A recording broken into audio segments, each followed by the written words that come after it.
guys! Welcome back to Health is Wealth. For our episode 6, pag-uusapan natin kung paano nakakaapekto ang way or pamamaraan ng pagluluto sa kalusugan natin. Studies have found that harmful compounds called advanced glycation end products or AGEs may also have a powerful effect on your metabolic health, regardless of your weight. They are formed when protein or fat combine with sugar in the bloodstream. This process is called glycation. Habang tayo ay tumatanda, natural daw na naiipon ang AGEs, ngunit mas dumarami when certain foods are cooked at high temperature, such as during grilling, frying, or toasting. Do you know that when AGEs accumulate, they can seriously damage our health? But our bodies have natural ways of getting rid of harmful AGE compounds.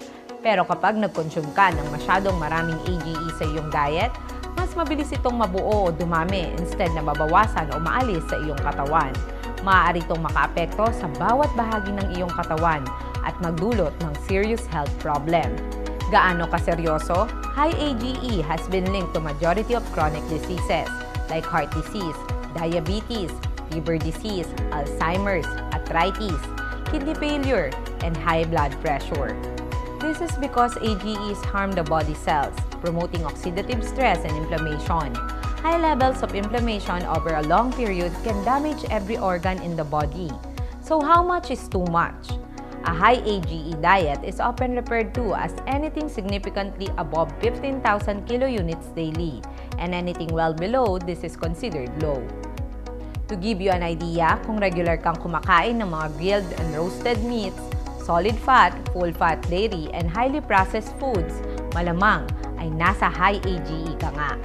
While studies say that low AGE diets may improve health and reduce risk of disease, if you eat a diet rich in plant foods such as fruits, vegetables, legumes, and whole grains, and consume low-fat dairy and less meat, your AGE levels will likely be lower.